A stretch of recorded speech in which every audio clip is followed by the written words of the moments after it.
And we are live.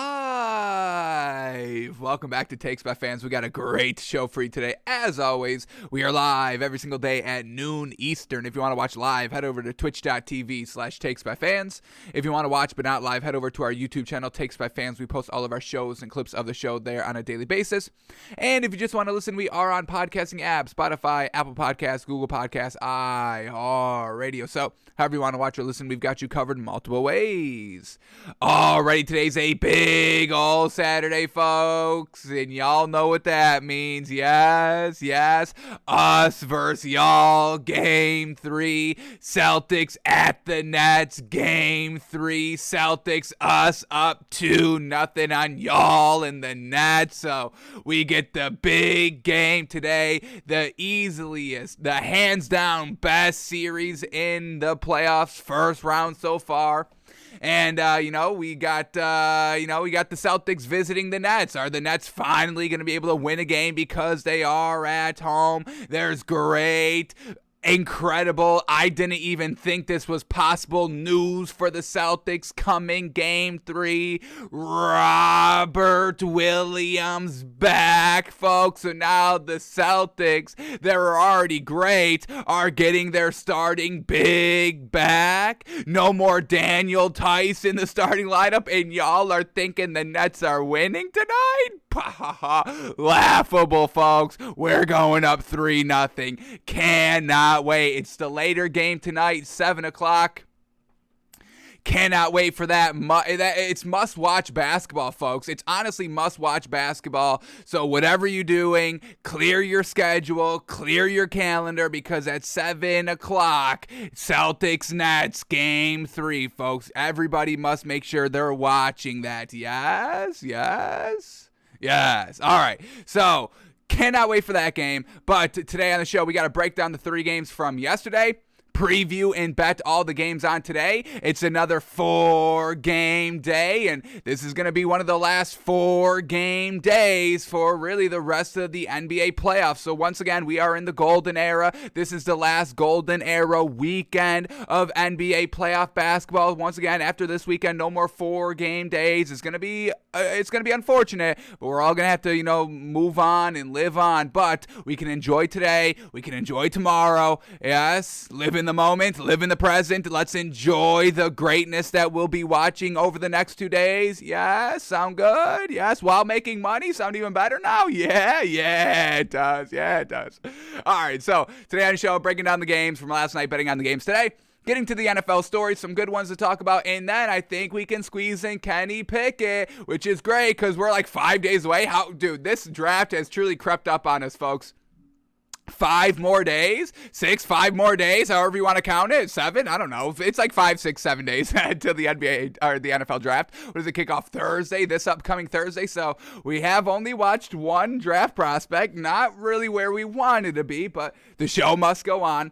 But we're going to potentially squeeze in Kenny Pickett today, folks, and see if he's better than Malik Willis. And I see a lot of people kind of drawing back their interest on Malik Willis, which I think was kind of strange because everybody was gushing about him over his pro day. But after that, over the last couple of weeks since his pro day, I think people are kind of starting to not really praise and really gush over Malik Willis like they were at his combine and pro day. So real interesting. Everybody's kind of falling off of Malik Willis, which is, kind of what we were saying. We were like, wasn't that impressive? His college career that impressive? We didn't really find anything that great. So we'll see what Kenny Pickett has for us today, and seeing which team picks the right quarterback. We know this is not a deep or even great quarterback draft class. So if you're going with the quarterback, you better make sure you're getting the right one, the one that is going to pan out in the NFL. Because I don't know if too many of these quarterbacks are going to be kind of, talked about 3 or 4 years down the line. So if there's one to be had, you better make sure you're doing your due diligence to go out and find which one is the guy. So we'll see if Kenny Pickett can be that guy that we're talking about 7 years down the line. Wow, Kenny Pickett, one of the greatest quarterbacks of all time. Potentially. We'll see.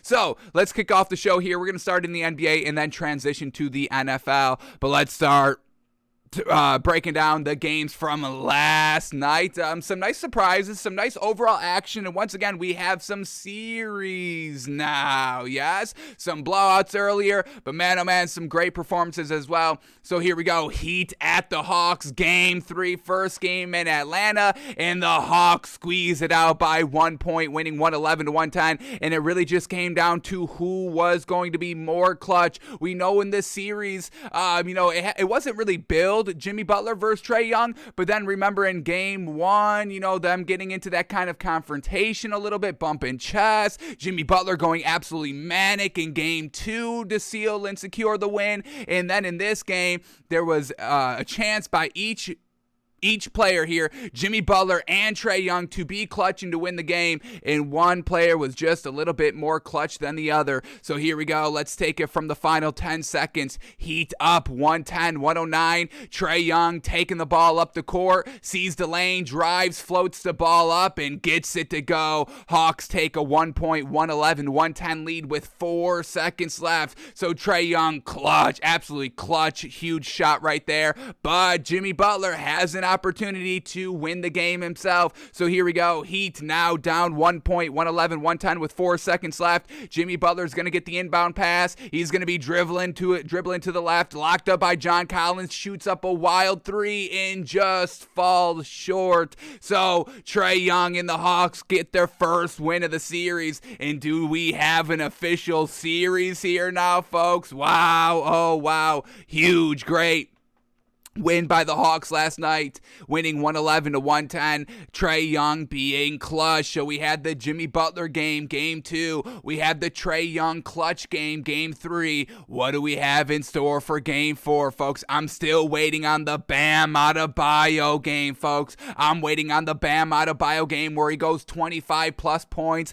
15, 17 plus rebounds, 6 assists, dominating all throughout the game, and we haven't gotten that. And it's a little interesting that we have not gotten the Bam Adebayo game 3 games into the series with no Clint Capella. So Bam Adebayo not being that aggressive. Jimmy Butler kind of, this is a little interesting as well. Jimmy Butler, he doesn't like to kind of be the guy, to force up and take up all the shots for his team. We do know that Jimmy Butler is a little bit of a facilitator, likes to be the leader on the floor and distribute the ball.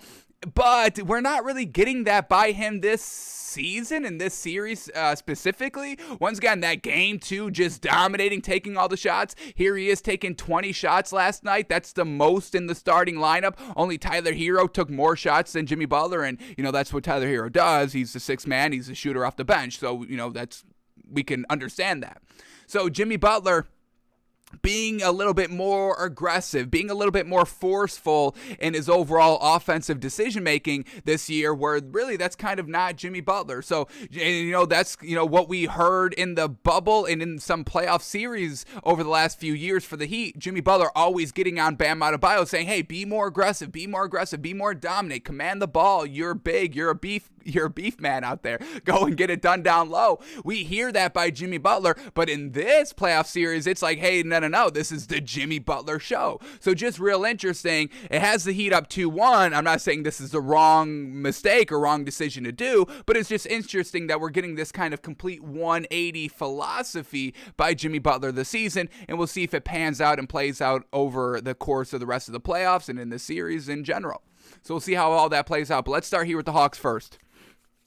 All right, Trae Young, clutch. Hit the clutch shot. We just saw it for the game winner. 24 points, 8 assists, 4 rebounds, 2 of 6 from the 3. Overall, solid Trae Young game. He was a +5 on the floor, which was the best out of all the starters because nobody else was in plus territory in the starting lineup. We had Kevin Huerter, 13 points, but once again on 1 of 8 from 3. DeAndre Hunter, 17 points on 2 of 6 from 3. So the threes weren't really kind of falling that great last night overall by the Hawks, and it was a close down to the wire game. So moving into game 4, I still think we're liking the Heat. We bet the Heat -1.5 last night. Unfortunately, that does not cash out. Truly unfortunate.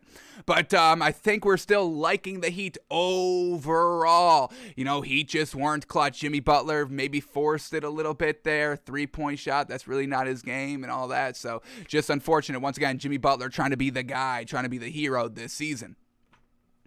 So Trae Young, solid game. He hit the clutch winner, and we definitely needed something with that. Once again, Trae Young, his and it's still early. Like, this isn't as like detrimental as we're making it sound to be, but Trae Young was kind of really avoiding a black mark on his resume this season. Once again, to play as well as they did last season, getting to the Eastern Conference Finals, and then being the 8th seed this year. I mean, yeah, that's a big time, or the 8th seed this season. It's a big time drop off. And once again, Trae Young, we talked about the black mark on the resume in the playing tournament. He could not be in the playoffs this season. So he did clear that early black mark on his resume, but getting swept first round by the Heat, that would have also left a little bit of a black mark. Maybe not as deep of a black of not getting into the playoffs, but it still would have been a nice little, pencil dark, black mark on his career, a graphite mark on his overall resume GOAT career. So Trae Young winning a game here, not able to get swept this series. I think Trae Young has officially, maybe we get one more win, at least 2 wins here, but I think really baseline, Trae Young is not going to have any blemish on his overall career resume for this season. I think he's done just enough to be like, all right, we can chalk it up as just a little bit of a down year, not anything that we have to truly be concerned with moving forward. So, Trae Young saving his reputation this year in clutch situations, big-time pressure-filled moments, down 2-0 in the series. First game at home, you hit a clutch not a buzzer beater, but you hit the clutch game-winning shot. Well done. Well done for Trae Young, folks. I'm giving this man credit for saving his overall career this year. Well done. So 24 points, 8 assists for Trae Young. Kevin Huerter, 13 points, 4 assists, 5 rebounds. DeAndre Hunter, we already said, 2 of 6 from 3, 17 points. And then John Collins still playing the 5 here now because of no Clint Capella. 6 points, 5 rebounds. Once again, John Collins, he's big, but he's not no big out there. So Hawks still desperately need Clint Capella back. I still don't think there's any way this Hawks team can win 3 more games here without Clint Capella and then move on to the next round and start winning again. I think they're going to need a big at some point this season. It should be now. Bam Adebayo should be dominating. This is what we're saying. Like, why is Bam Adebayo not just getting it done and being like that 30-point-a-night scorer of the series? So we'll see if the Heat switch it up and all that. But Hawks, well done for getting the win. Let's shout out the bench real quick. Bogdanović, 4 of 9 from the 3 for 18 points, 6 assists, 8 rebounds. Wonderful night. And then Delon Wright, 13 points, 5 rebounds. And we also have to shout out Anika Okongwu, 9 points, 6 rebounds in 24 minutes, a plus 19 on the floor. He's helping out in the big position as well. So Hawks, it all came together, but it only resulted in a 1-point clutch shot win. So I don't think we should be, moving off of the Heat. I think we're still good to keep betting the Heat in this series. We'll see what the spread is for game number 3.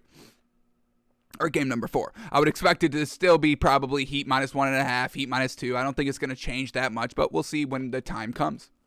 All right, and then for the Heat last night, once again, Jimmy Butler kind of taking it over the series, wants to, I don't know whether he wants credit or respect or wants to kind of renew his overall superstar badge. Maybe he's not getting talked about enough in the national media, under the kind of superstar category. I don't know what Jimmy Butler's doing this year, but he's being super aggressive. I don't hate it. I'm not knocking it. The Heat are the number 1 seed in the East. They're up 2-1 in the series. I'm not saying that this is bad. I'm just saying it's interesting that this is what we're getting by Jimmy Butler.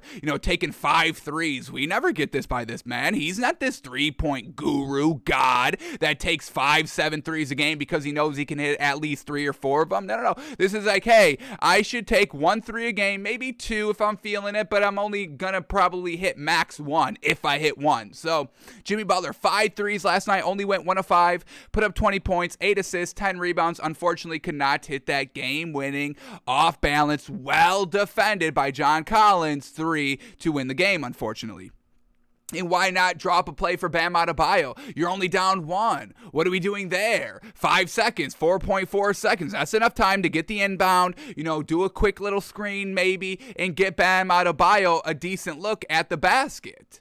But we're not even getting that. Bam Adebayo with really nobody on him. Get this man more involved. There's no reason Bam Adebayo should be taking only 9 shots in a game where their starting big is injured. Come on. I don't know who's calling it here, Eric Spoelstra or Jimmy Butler, but come on, let's get Bam Adebayo involved more. Are they saving him? Do they know that they can beat this Hawks team without having Bam Adebayo having a manic game so they can save that in him, surprise the next round matchup with a Bam Adebayo masterclass? Obviously, only the future will tell, but it's just real interesting, folks. I'm waiting for the Bam Adebayo game to bust out. Hasn't busted out so far. Last night for Adebayo, 13 points, 11 rebounds, 5 assists, 3 steals. Overall solid game. Didn't result in the win. We had Max Strus still in the starting lineup. Great. 5 of 10 from 3. 20 points. Love it. And once again, I just love Max Strus being so consistent here in the starting lineup. We love it. We love Duncan Robinson coming off the bench. Kyle Lowry, hopefully his injury is nothing bad. He had to exit this game. Hopefully it's not going to, keep him out for any. The Heat will have to try to overcome potentially no Kyle Lowry in game 4. What do they do with the lineup? Do they have Jimmy at the 1? Do they put Duncan Robinson back in the starting lineup? Do they put Tyler Hero in the starting lineup? Who's going to run point here? Are they going to put Jimmy at the 1? Is he going to continue to be more aggressive as he's the 1? Once again, this is going to be a real interesting kind of game 4 out here, depending on who's in and who's out and who's going to be dominant scoring in that game.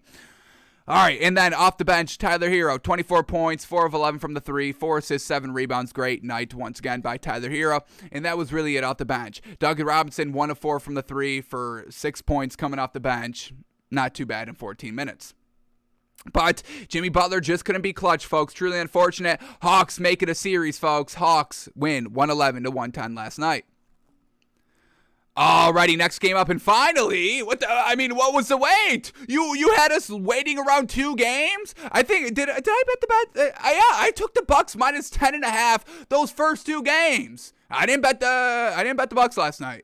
I did not bet the Bucks. Did I bet the Bucks? Who did I bet last night? I bet, I can't even remember what I bet last night. I bet the Heat and the Suns, so I didn't hit that last night. Truly unfortunate. But Bucks finally back out on top.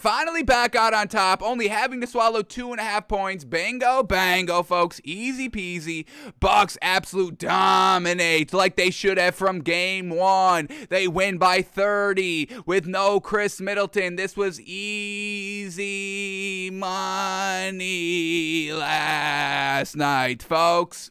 Bucks winning by a big old 30 burger last night, imposing their will. No Chris Middleton, and they had no problem. Bulls having their best game, game 2, taking a huge, giant leap back in this game number 3 last night. Not even competitive right from the get-go. They only put up 81 points. Who was scoring the basketball? We'll get into all that. It's kind of comical, but let's start here with the Bucks since they got the win. So, no Chris Middleton last night, so Bobby Portis goes into the starting 3, which is crazy, folks. But it absolutely worked. Bobby Portis, 18 points, 16 rebounds at the 3, folks. This is fantastic. Shot 4 of 8 from the 3. How wildly great. We had Giannis, only 18 points, 9 assists, 7 rebounds. This was not a Giannis dominant game. Everything was just kind of free-flowing offensively, and the Bulls just could not buy any type of offense at all last night. So, Bobby Portis getting it done. Giannis getting it done. Then we had Brook Lopez still playing the 5. 9 points, 2 boards. We had Drew Holiday, 16 points. 6 assists, 6 rebounds off the bench. Grayson Allen, yes. If we can get this by Grayson Allen every game, we don't even have to be as great as this, but half of this production, yeah, the Bucks will be fantastic. So Grayson Allen, 22 points, 6 rebounds, 5 of 7 from the 3 last night, shooting 66% on 12 shots. Amazing. And we don't even need like 20 plus points coming off the bench. 15 plus would suffice. Obviously, the more the merrier. But what a great night by Grayson Allen, helping in, filling in. Hey, we need some offense. Chris Middleton's kind of our second, scorer, our second option. So we need to pick up that level of production, a 2 level of production. Yeah. Let me go out there and do that off the bench. Well done by Grayson Allen. Led the team in scoring, 22 points. Absolutely fantastic. And we can't also forget Pat Connaughton, 11 points, 4 rebounds coming off the bench. Now, folks, look at the bigs that they use. Once again, I think the Bucks overreacted at the trade deadline to secure another big. Remember, Brook Lopez was out at that time. It was Bobby Portis filling in, and Bobby Portis was playing great. And once again, we really didn't think that they needed to get a big. We needed them to keep their guards. And who got all the production off the bench last night with no Chris Middleton? The guards, Grayson Allen, Pat Connaughton. There was like their only bench scorers last night. Who only got 8 minutes off the bench? Serge Ibaka, who they traded for. So once again, if the Bucks do come up a little bit short this season, it's going to be because of that kind of it's going to just be that overcompensation, that immediate initial fear of, hey, we need to get another big in here when you really didn't. They don't even play Serge Ibaka last night. You don't have Chris Middleton, Bobby Portis in the starting lineup, Brook Lopez in the starting lineup, and Serge Ibaka still only gets 8 minutes. Kind of crazy, right? Shout out to the guards for getting it done. Once again, Dante DiVincenzo, the one being traded. We didn't really love it. We still wish they didn't do it. They did it. They don't really kind of use who they got for him. That's all I'm trying to say here. But let's keep going here. So the Bucks getting it done. Everybody getting it done last night. And then for the Bulls, nobody, absolutely nobody got it done last night. DeMar DeRozan only took 9 shots. The hell is going on with that? DeMar DeRozan had a great game too, and then reining it into only 9 shots. Where's your confidence? We need DeMar DeRozan to put up like 40 points every single game if they want to win. 9 shots last night. Doesn't matter even if they're all threes. You're not reaching 30 points on just 9 shots. 40 points on just 9 shots. So DeMar DeRozan, 11 points, 4 assists, 5 rebounds. Not getting it done. We had Zach LaVine, 15 points, 5 assists, 5 rebounds, shooting 2 of 4 from the 3. Once again, it's not enough. These are their leading scorers, folks. 11, 15, and then Vucevic with 19 points, 6 rebounds, 3 assists, shooting 3 of 9 from the 3, and then everybody else playing so absolutely abysmal. Patrick Williams, folks, 0 of 9 from the field for 1 point.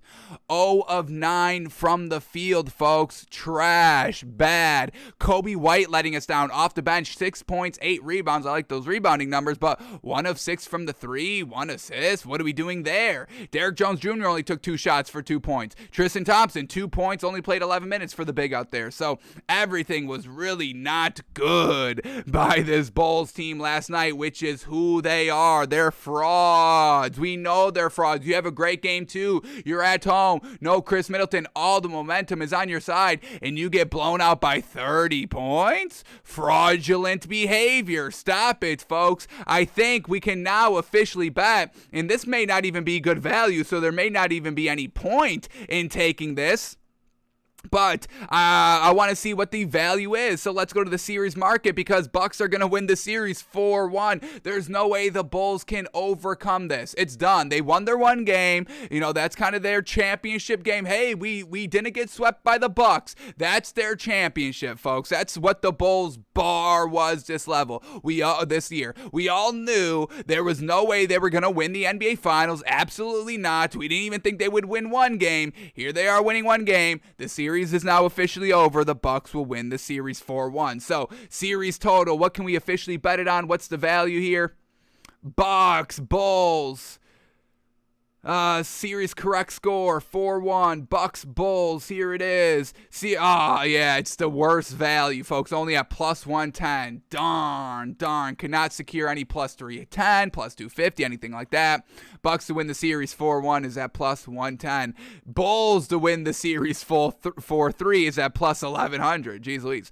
Bulls to win the series 4-2. Wow, is at plus 1600 if they win the next 3 games straight. All right, so no great value there. We unfortunately missed it, but, even Vegas knows, hey, this series is over. We know this. So nobody got it done for the Bulls. The Bucks were able to overcome no Chris Middleton. This series is over. Bucks get the 30-point win last night, winning 111-81. And then the last game of the night here, and this was close. Suns at the Pelicans. Suns with no Devin Booker, but it was Chris Paul in the fourth quarter again. The man shot 7 of 10 from the field, folks, in the fourth quarter alone. Aggressive, dominant, and it pays off because this game was close. Suns only win by 3, 114 114-111 last night. No Devin Booker, and they still had to, kind of overcome them. Once again, Cameron Johnson filling in for Devin Booker at the 2. Did not play good, folks. 8 points, 1 rebound, a -4 on the floor. Everybody in the starting lineup, folks, was at least a +10. Cameron Johnson in the starting lineup as a -4. We knew this. This is why we didn't have, we ended up betting the Pelicans last night. I apologize on that. But Cameron Johnson, this is why we wanted to kind of bet the Pelicans last night, because we knew Cameron Johnson is not that guy. He's not going to be consistent. He's not going to be able to kind of feed off of energy on that first game with no Devin Booker and kind of fill in that role. The man shot 3 of 7 from the field, only 8 points, a -4. Cameron Johnson, this is why we're still a little hesitant on still kind of believing so much in the Suns winning the finals this season, because I don't know if we're going to be able to get great levels of play from Cameron Johnson while Devin Booker is out. It took the Suns to kind of play almost flawless in the fourth quarter. They lost this lead, folks. The Pelicans had the lead, I think, in the start of the fourth quarter, late third quarter, but the Pelicans were able to overcome all of that and get a lead late in this game. Now, the great experience by Chris Paul and the Suns were enough to propel them for the win last night over the Pelicans, in large part because of Chris Paul. 28 points, 14 assists, going absolutely manic in the fourth quarter. Well done. We had DeAndre Ayton, aggressive, 28 points, 17 rebounds. There was a great prop bet last night that, I ended up cashing in on. DeAndre Ayton over 30.5, only 30.5 points, rebounds plus assists. What are you, crazy? Of course that easily cashes. The man had 28 points alone. Almost cashed that single-handedly on just the points department. Then you had the 17 rebounds going along with them. Yeah, the man cashed it in like the first half. I think it was up to like 26 overall in the first half. So that was easy value last night, and we knew that. We told you, hey, DeAndre Ayton's going to see an increased role here because no Devin Booker. DeAndre Ayton took the most shots in the game last night, 20 shots. Chris Paul took the second most, 18. So this game played out kind of exactly how we thought it would play out, while Cameron Johnson floundered once again, exactly how we saw this game playing out. But the Suns end up winning. We thought the Pelicans were going to be able to kind of clutch this one out at home. They weren't, and the Suns win by 4, or won by 3, 114-111. So Chris Paul got it done. DeAndre Ayton got it done. Jay Crowder even kind of got it done. 10 points, 4 rebounds. I'll take that. Mikal Bridges getting it done as usual. 17 points, 2 assists, 2 rebounds. Off the bench, JaVale McGee, the big, 15 points, 3 rebounds. And then Landry Shamet, only 5 points last night. He didn't step up. There was a little bit of a rumor that he was going to be in the starting lineup instead of Cameron Johnson, but both of them really kind of playing the overall 2 for the game. None of them played great. And this is what we're saying. Like, the Suns have so much potential off this bench. Cameron Johnson, Cameron Payne, Torrey Craig, Landry Shamet. I mean, there's some great potential pieces here on this squad, but they never step up when they have to, when they need to. And that's probably the most frustrating thing overall on this Suns team. So we'll see if they can continue to win these games with no Devin Booker. It got the job done last night, but it took Chris Paul going manic again. Chris Paul's already shown his hand twice in the fourth quarter, going crazy scoring-wise, able to get all the great shots, shooting great percentage to win these games. But how long until the Pelicans figure out how to stop Chris Paul? Because if they find out how to stop Chris Paul, there's going to be no other offense here to get it done besides DeAndre Ayton's a big, and we know teams don't love to utilize their bigs, a la the Heat not utilizing Bam Adebayo offensively. So this could potentially still be bad for the Suns moving forward, but they did get the win last night, 114-111. All right, and then for the Pelicans last night, Brandon Ingram had a great night, 34 points, 7 rebounds, shooting 57% on 19 shots, 3 of 6 from the 3. Well done. Valanciunas, only 6 points last night on 5 shots, but he had 11 rebounds, playing some good defense again. And CJ McCollum, 30 points, 7 assists, 4 rebounds. So the big 3 all contributing so fantastically last night. Unfortunately, gave up the lead, gave up the clutch shots to Chris Paul, and they lose by 3. So Pelicans are going to have to find that clutch gene, that closeout gene. Now, they stole a game at home on the road against the Suns. So if they win game 4 at home, series is tied 2-2. You're still in it. So the Pelicans, they're not dead yet, and they still can pull it off, especially, still not having Devin Booker back. So don't give up. Don't fold in, Pelicans. Y'all can still get it done. So let's not kind of write off the Pelicans just quite yet. Herbert Jones helping out a little bit, 12 points in the starting lineup, and then Devontae Graham off the bench, 12 points to help out as well. So just coming up just a little bit short, allowing Chris Paul to do whatever he wants in the fourth quarter, folks. It's deadly. Got to start locking that man up a little bit. But once again, Chris Paul, point God, love seeing it, truly deserves a ring, and the man is putting on a masterclass almost every single game in the playoffs so far. So got to respect Chris Paul. He's going manic. He wants that ring bad. You can see it. Playing some of the best basketball we've ever seen by him, and it's winning. He's being aggressive, and the Suns win last night, 114-111. All right, before we start looking at the betting and how we can win money today in the NBA, there are two stories here in the NBA. One's good news, one bad news, folks. Let's start with the bad news first. It's not totally bad news, but potentially not good news. Here it is. 76ers fear Joel Embiid has a torn ligament in his right thumb, but he plans to play through the injury. So, Joel Embiid, little banged up here, not good, but he's still able to go, and I believe he hit that buzzer beater in game 3 with that bad thumb. I think the injury happened, and then he hit the clutch buzzer beater to win the game from 3. Absolutely crazy to go up 3-0 in the series. So, Joel Embiid still wanting to play, even though he potentially has a torn ligament in his right thumb, but the Sixers are up 3-0 in the series. So, if Joel Embiid can kind of push past the pain to play today, win the game, then has a little bit of a break, waiting for the winner for their next matchup to win their series. So Joel Embiid maybe just wanting to kind of power through today, seeming like he's going to play, win the game, and then rehab it, do whatever you need to do to try to get it so it's going to be fine for the rest of the tournament.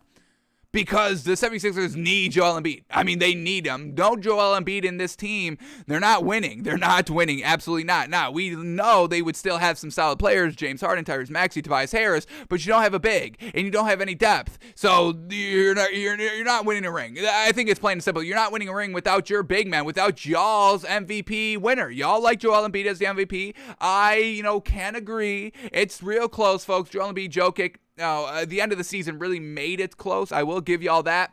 But it is close. I will say it is close. I think I could be persuaded either way on any given day.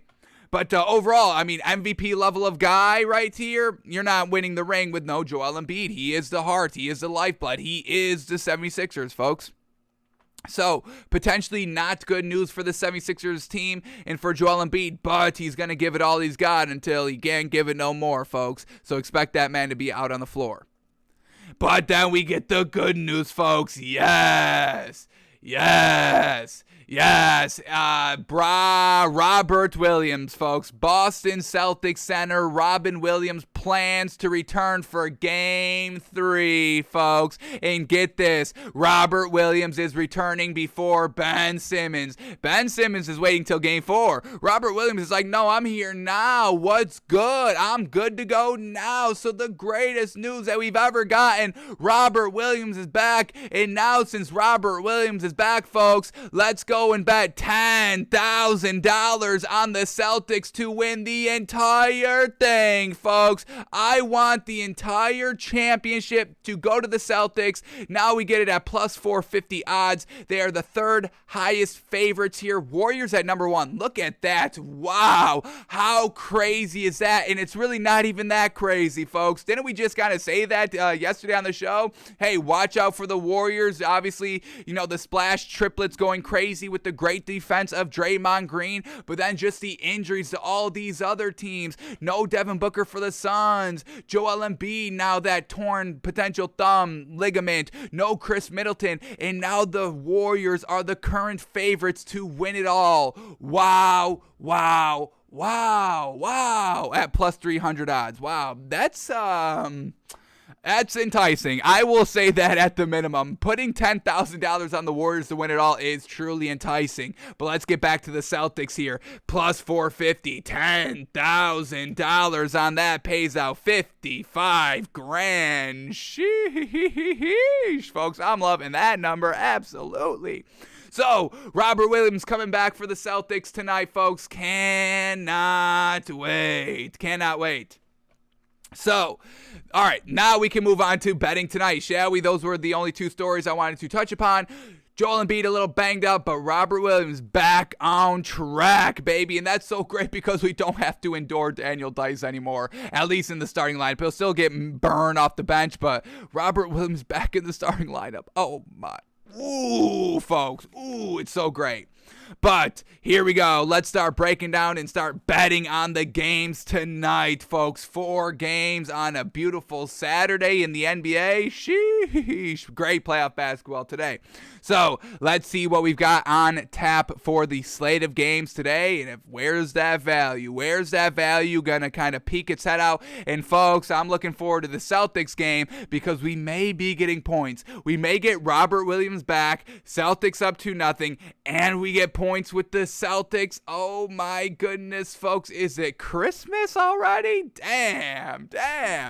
Here we go. But let's wait. Let's not spoil anything. Let's get to the first game of the day. Tipping off at 2 o'clock. 76ers at the Raptors. Game 4. 76ers up 3-0. Raptors backs against the wall. Nick Nurse must win here. Nick Nurse, a little bit of his, coaching GOAT resume is a little bit on the line. I mean, everybody was giving the Raptors a huge chance to win this series. And we even said, I think we said this game goes 7. This series goes 7. We had the 76ers winning in 7, but I think we predicted this one goes 7. And a lot of y'all predicted it going 7 as well. And a lot of y'all predicted the Raptors upset the 76ers, but here we are, the 76ers up 3-0. Nick Nurse has just not been able to identify the key defensive scheme needed to stop the great offensive firepower that the 76ers have. James Harden, Joel Embiid, Tyrese Maxey, it can get out of control, and the Raptors don't have that kind of just pure shooting firepower to keep up with that, and we've seen it so far these first 3 games. 76ers not really having any struggles, really, for the most part. Up 3-0 now, so huge game here by the Raptors. Nick Nurse now, he's kind of, coaching a little bit for his life here. Obviously, he's still a great coach, but overall on your, coaching resume, when we look back, it'd be like, hey, what happened here in 2022? Couldn't even win a game? Couldn't even get a game here? Ooh, not great. So, let's see who's all in and out here. 76ers minus 2.5, Raptors plus 2.5. For the 76ers, Matisse Thybulle is out. Once again, remember, he cannot play in Canada, but the 76ers have prepared for that. That's why Danny Green's been in the starting lineup since game 1 on this series. So this out does not change anything. For the Raptors, Scotty Barnes is a game time decision, and they're going to need him back, folks. Once again, any of these players from the 76ers or the Raptors, if they're out, we can't bet them, folks. So here we go. 5 minutes ago by NBA Fantasy Labs, he's now considered a game time decision. This was just upgraded 19 minutes ago, and then just 5 minutes ago, he's questionable. Wow. So 19 minutes ago, game time decision. 5 minutes ago, questionable. Which words do we put more stake into? What's better, game time decision or questionable? Questionable seems like, hey, maybe not. Game time decision seems a little bit more fair that he will play. So I would assume Scotty Barnes will make it out there on the floor tonight. Joel Embiid, a little banged up. How much do the Raptors kind of go out and use that information to their advantage? I can't see the Raptors getting swept here, folks, with Joel Embiid having this bad torn ligament, with Nick Nurse having so much pride and being such a great coach that he is here. I love the 76ers, but I think they're going to have to wait till Game 5 back in Philadelphia to wrap up this series. Scotty Barnes back. Urgency at an all-time high here in Toronto. I'm taking the Raptors plus 2.5 here tonight, folks. I still love the 76ers overall. If Joel Embiid was 100% good, I would bet the 76ers, but him being a little hobbled, urgency, piling on top of that, I'm going to take the Raptors here, folks, to win a game. Come on, Nick Nurse. Go out and, go down with a fight. I don't want to see you get swept. Absolutely not. All right, here we go. Next game up, we got the We're still getting points with this team? We're still getting points? Come on, Vegas. Vegas, come on. Do we have to have a real talk right here, a one-on-one? We can't keep doing this. Mavericks still getting points now. I will give Vegas credit. It's not as much points as they've gotten before. I think it was plus 7.5 on game 3. Here we are at game 4. And now it's still Mavericks plus 5.5. Yeah, what have the Jazz shown us that we have to bet them? That we have to swallow 5.5 points? Where is that, folks? Where is that footage? Where is that data? Because we have not seen it all year long. We have not seen it in the playoffs. And here Vegas is still sticking to their guns a little bit. This should be Mavericks minus 5.5. This should be Jazz plus 5.5. They can't close out a game to save their lives. Rudy Gobert cannot guard the perimeter to literally save his life. You put his life on the line. Hey, Rudy, I'm going to shoot you. If you don't guard this 3, Rudy Gobert would be like, he wouldn't even try to defend because he couldn't. He would just be pleading with you, be like, no, please don't do that. You know I can't do that. So why are you setting me up for failure? Please don't kill me. No.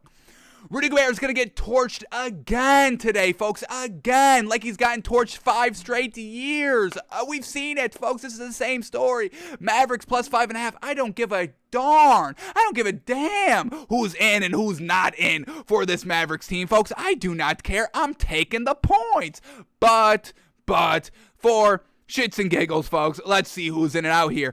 For the Mavericks, Tim Hardaway is out, and Luka Doncic is a game-time decision, but the way that the Mavericks have been playing, I'm not playing Luka Doncic, even if he is going to go. No, get more rest. Get more rest. There's no urgency here. Where's the urgency for the Mavericks? They lose here? Who cares? It's now 2-2 back in Dallas. Okay, then you make Doncic play game 5. You don't make Doncic play tonight, folks. There's no reason to. I'm taking the Mavericks plus 5.5. I don't care who's in and out for the Jazz. Everybody's going to go for the Jazz. Who cares? They need more players. They have to go out and sign more players right now. They're not doing that. Mavericks plus 5.5 points. The Jazz can't be clutch. The Jazz don't have the shooters to keep up with the Mavericks, and the Mavericks have all the momentum. They're playing with house money. They could literally set all of their starters and just try to win with the bench because who cares? They're up 2-1.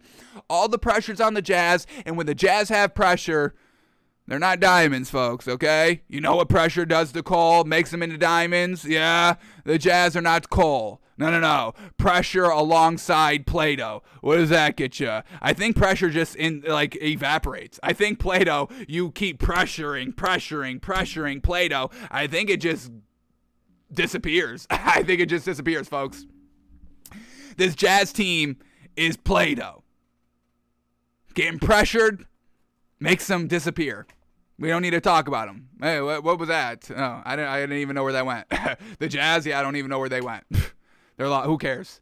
Who cares? The Jazz, yeah, I forgot they were even an NBA team. They were in the playoffs? They were in the playoffs? Really? Damn, I don't even remember that. Rudy Gobert, who's that? And name doesn't, it kind of rings about Rudy Gobert? Is that what you said? Rudolph Gobert? Is that, no, Rudy Gobert? You sure that's his name? Rudy? That's the man. He's been defensive player of the year like 5 times already? What? Finalist for like every single year is in the league. This is a real player you're telling me about? Rudy Gobert? That's a real name? A real player in the NBA?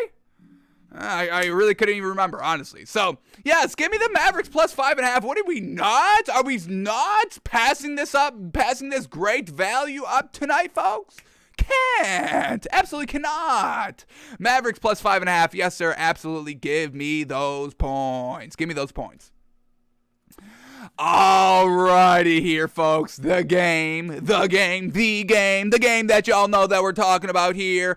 Us versus y'all. Game 3. Yes, folks. Us up 2-0 on y'all. Y'all scary Nets versus our terrifying Celtics now with Robert Williams. Yes. You see, when the Celtics, when people talk about the future of the Celtics, or just kind of, Robert Williams, hey, he's going to be back soon. Hey, no, actually, we didn't even get that. I didn't hear a peep on when Robert Williams was going to return. I saw it last night. I was like, whoa, what a great news. Thank you. How great news, just falling right into my lap. I didn't even know. Wow, Robert Williams back for game 3. Ben Simmons, what do we hear about him? Hey, he's coming back. He's getting ready. And then, when that date comes around, needs a little bit more work in the lab.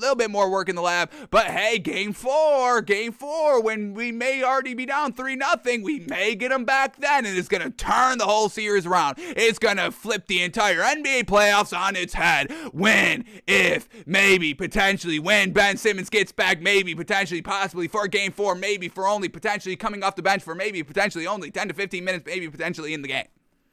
Robert Williams, hey, I'm back. Hey, I'm here. Hey, y'all miss me? I'm gonna go. Y'all left me in Boston. I told you I was good to go. I had to run here. Y'all left me there. I told you I thought it was gonna be good to go. Ben Simmons, hey, I may be there. Yeah, mark me down. Mark me down for maybe game 4. A little bit later in game 4. Maybe, a little bit more towards game 5. But maybe, sure, game 4. Yeah, call it game 4.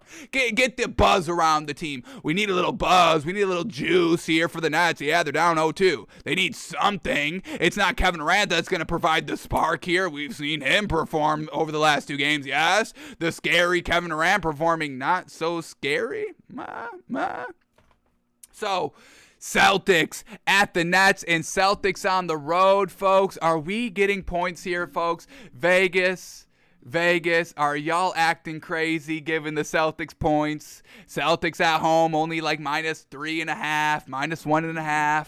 Now on the road, probably getting points. Are y'all going to go crazy and give us points with the Celtics, folks? Can Vegas be that insane? Can they be that insane, folks, that they give us points with the Celtics? Let's find out. Here we go. Celtics at the Nets. Celtics +3. Celtics +3. What are you crazy, Vegas? What are you doing? Vegas? Come on, Vegas. Come on. Celtics plus points. Robert Williams back, and you're giving us points. Folks, the brainwashing, folks. Sometimes you just don't come back from the brainwashing. That's what makes brainwashing good and why everybody wants to brainwash everybody, because it works. Vegas is brainwashed by the Nets, folks. Truly brainwashed by the Nets. We're giving the Celtics +3 points after they've proven to just lock your ass up defensively every single play through four full quarters over 2 straight games. You think defense is just going to disappear on the road? No, folks. Defense travels very, very well. It's the 3 ball that doesn't really travel well. But for the Celtics, they don't live and die by the 3. They live and die by the defense that travels so well. And once again, do we need to reiterate? Robert Williams is back. And we're getting 3, folks. What are we doing? Can we all just sit down for a second and just take a deep breath in and be like, what the hell are we doing? Like, for real? Nets, Vegas, brainwashers alike out there. Just sit down and be like, what the hell are we doing? Giving the Celtics +3 points? It's laughable, and I thank you, Vegas, because I am going to be cashing in, folks. Cashing in, absolutely. Y'all may not see me ever again. Yeah. What do you do for a living? Oh, I hit the Celtics +3. What? Yeah, I hit the Celtics +3 back in 2020 when everybody was brainwashed on the Nets. Yeah, y'all remember those times? Yeah, that's what I do for a living. That afforded you this great giant yacht that we're all on, having a great party on. Yeah, the Celtics +3 paid for it. I don't know. Vegas was brainwashed. I don't know what they were doing. I bankrupted Vegas. I don't know what you want from me. They were brainwashed. I came with my money and I bankrupted them. Easy peasy. Celtics +3. That's all I had to say. Celtics +3. I hand them the check. They're like, okay. And then fools on them. It wins. And I walk out with all the money from Vegas. Easy peasy. Celtics +3. I mean, folks, I mean, I don't know what more you want from me, folks. How long have we been saying this whole Nets brainwashing thing, folks? It's been like 2 months. It's been 2 months. Yeah. This is not something that we just said willy-nilly yesterday, willy-nilly a couple days ago. No. We've been tracking it. We've been saying what y'all have been saying. Everybody's slowly starting to walk back the Nets. Oh, yeah, maybe the Nets can't get it done. Oh, if Kyrie Irving and Kevin Durant are playing like this, no. Well, we never believed in the Nets if they didn't play like, oh, okay, that's what it is now. If they don't play at their superstar level every single game, that's why they're not scary. Okay, everybody wants to walk it back. Okay. But watch, if the Nets win, which they won't, but if they somehow win, by miracle, everybody's going to be right back on the Nets, be like, oh, I told y'all, no doubt, we love the Nets. So watch out for that, folks. Y'all know how that's going to play out, but it doesn't matter. It's not going to play out that way. Everybody's going to be walking it back more, folks, but here we'll be being like, we told you. And we're not going to be letting y'all back in here into the Celtics crowd so easy, all right? Y'all are going to have to stay the Nets. Y'all are going to have to be branded with the Nets. I'm going to have to put a Nets logo on y'all because y'all wanted to, love the Nets all year. So that's fine. But when you come crawling back to the Celtics, we are going to have to identify, which one was where and, who was on the Celtics and who was on the Nets. So you'll have to get branded, but we would accept you over here to the Celtics. You would just be branded with the Nets logo and, you would be kind of noted as, Nets homers for the rest of the year. So that's on y'all, but you chose to do that. Don't come at me. That's just the rules. But here we go. We're already taking the Celtics +3. It's no debate, but let's just check the ins and outs quickly. Who's going to load up first? For the Celtics here, we get Robert Williams, game time decision. I'm sure he's good to go, though. And then for the Nets, Ben Simmons, he's not good to go. We know that. So everybody's good to go here for both these teams. Usual suspects out for the Nets. But Celtics +3, it's great value. Give me the points. The defense will travel. Jason Tatum will get it done. Robert Williams now in the starting lineup. The Nets will have no answer. And Daniel Tice not on the floor. No more liability. No longer a liability. So these closer games that the Celtics have kind of been winning these last 2 games, they're not going to be this close anymore because Daniel Tice was making them close. Yes? Daniel Tice is not good. Get that man off the floor. He's now officially off the floor. Celtics +3, folks. It's fantastic value. It's fantastic value, folks. Give me the Celtics +3. All right, last game of the night here. Grizzlies at the Timberwolves. What do we got in this series? Grizzlies up 2-1. Yes. Grizzlies up 2-1. Grizzlies -3. Timberwolves +3. Timberwolves last chance to win here at home. Tie up the series 2-2 and feel good heading back into Memphis for the Grizzlies. We get Dylan Brooks, a game-time decision. He's big. They need him out there. He was a huge force in game number 3. And then we get Killian Tilly is out.